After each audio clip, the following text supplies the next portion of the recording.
Hello, Craig, Patrick, Mustafa, Harshit, and myself will be talking to you about All or Nothing Brew House and the branding challenges that they faced in 2016. So to set the stage, at this time, All or Nothing Brew House, a one beer company, had just acquired Trafalgar Ales and Meads, which added a lot of capacity and capabilities and great products. But it also introduced a challenge to All or Nothing, and that they now had to build a cohesive, salient, and cost-effective brand in order to fuel growth as they moved from becoming a single beer company to hopefully becoming a regional and national brewery. And our recommendation to do this is to reconfigure to a branded house under the All or Nothing brand. Condense the number of SKUs so that they still have variety of products without redundancy, and put everything in the same packaging and logo as the All or Nothing brand.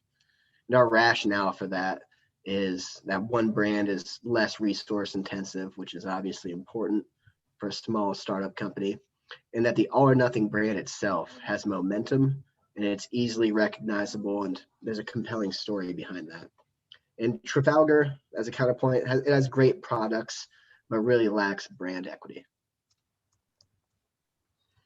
Here's a look at their brand architecture at the start of this case. Really, we have a hybrid brand here. We have the All or Nothing Hopfenweiss, which accounted for about 28% of sales. But with that one beer, it's dual branded with the All or Nothing Brew House. It's strong. It has a lot of momentum. On the other side, we have Trafalgar Ales and Meads, which accounts for over 70% of their sales. They have 19 different beers, only one of which is actually branded under Trafalgar, carries the logo and the name, whereas the rest of them, they have standalone brands, beers that, Honey IPA, it doesn't have the Trafalgar name on it whatsoever. And unless you're an insider, you have no idea that that's a Trafalgar beer. They do have a few sub brands, however, 3 of them that have 2 or 3 beers apiece, but their sales aren't any better than the standalone brands. In fact, they're actually worse on an individual beer basis. But really, so you see that those individual sub brands and the Trafalgar brand itself, great products, great stuff, but not a lot of brand equity there. And so our challenge here is really to accomplish this acquisition in a way that All or Nothing Brew House is stronger than just the sum of its parts, the sum of its products. How do we achieve synergies and use our brand equity to really unlock growth for the company? So in terms of branding, what All or Nothing have done really, really well so far is that they have been very methodical and consistent and have put deliberate, conscious effort into their branding efforts. They seem to have a strategy going on and a real thought process around their decision making around branding, as opposed to Trafalgar, which seem to have the strategy missing from their portfolio. This can be seen in everything from the choice of a consistent color yellow that All or Nothing brand chose to tell their brand story, and why they picked the name Underdogs initially and then transitioned to All or Nothing brand name. It seems like they really want their audiences to know that their brand story is that they're up against the odds of making a mark in this space, which is mostly dominated by big, large conglomerates in the beer brewing industry. At the same time, they have been conscious to not associate their brand identity to a local region, which may become a future impediment for them and for their success as they move and expand to a more national arena.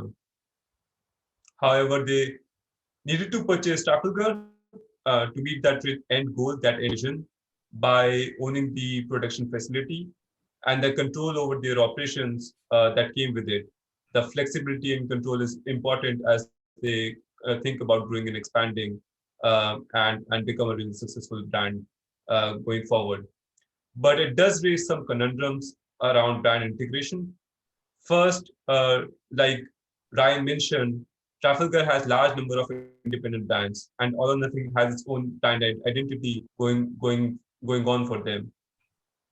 So the most logical decision would would for them would be to pick one of the two and not try to maintain both of them going forward, primarily for the cost reasons. As a small player trying to compete against this large giants, they would need to be as lean as possible in terms of their operations. And they are already spending almost $200,000 per year in SG&A expense on a single brand alone, that is the All or Nothing brand. So going forward, trying to maintain both brands would be very expensive proposition for them. They would also need to think about how to integrate the experiences that the Trafalgar acquisition brought with it, primarily the already loyal audiences who the already loyal customers who are kind of attuned to that restaurant experiences, that customized tailor experiences of going to their facility, and how they can now integrate that experience, that personalized experience into their own brand going forward. So as Harshit said, All or Nothing has an ambition to grow beyond the Ontario region and maybe even internationally. But the current center of their operations is in Ontario, Canada. And in Ontario, the craft brewing market, there's approximately 240 breweries in that area, doing around 240 million in sales, which accounts for around less than 7% of all beer sales. Customers in this region have a really wide variety of options. They're on a downward trend as far as their beer consumption over the past several years, and they're increasingly choosing international product options. But there are a small cohort of brand loyal craft brew customers who aren't going after those larger brand name internationals and domestics. As Ryan and Harshit have said previously, All or Nothing has a really diverse product offering. They have a really strong brand following, especially due to their promotional activities. They have limited capital to sustain their current portfolio now that they've acquired Trafalgar. And because of that, they're facing some promotion and placement challenges in the marketplace. All or Nothing's competitors are fairly diverse. Like I said earlier, there's a really high number of firms operating even in the Ontario region itself. The premium craft beers are differentiated by taste and their brand positioning. But that differentiation is not very strong because competitors can easily imitate each other's offerings because the ingredients are fairly easy to get and replicate. Customers in this market generally fall into three customer segments. You have those who are loyal to US or domestic brands, those who don't have a preference between domestic and craft brews, and then those customers who are really excited and try all sorts of craft brews, and they tend to sample product offerings from multiple brands. Starting with the domestic US brand loyalists, these people know what they like and they rarely deviate from it. They're most interested in products that have a good reputation, high product consistency and quality. Some benefits to targeting this customer segment is that once you capture them, they're not likely to switch. So they have a really high lifetime value, but it's challenging to get them to try other options and to bring them on board to your brand offering. As far as the no preference segment, these individuals don't really care what they're drinking. They're fairly price sensitive, and they're going to go after whatever's the cheapest and most widely available. Some benefits, though, is that they can be easily attracted, especially through pricing and promotional activities. To All or Nothing's detriment, though, that these customers would have fairly low brand loyalty, but because they can be fairly easily attracted, they do have a somewhat high lifetime value. On the opposite end of the spectrum from the domestic or US brand loyalists are the craft brew samplers. These people are looking for something new and exciting all the time. They're trying out the newest product offerings from any brand. So the benefit is that they're willing to try new things, but to their detriment, they don't really have any brand loyalty. They're going to go after the newest and the latest thing, so they have a fairly low lifetime value. Thanks, Patrick. So as we have analyzed the targets, I think we'd be remiss and talk about how we're going to access those targets. And really for that, we need to look at a channel analysis. And it's important to remember that ultimately the end consumer is, the consumer, but really the direct customers for All or Nothing are really craft beer stores and grocery stores. So the branding decision needs to obviously account for our target market, but it also needs to account for the channels in which we're reaching them. So to give a quick rundown of the channels, first and foremost, we have craft beer stores, and it goes without saying, craft beer lovers shop at craft beer stores.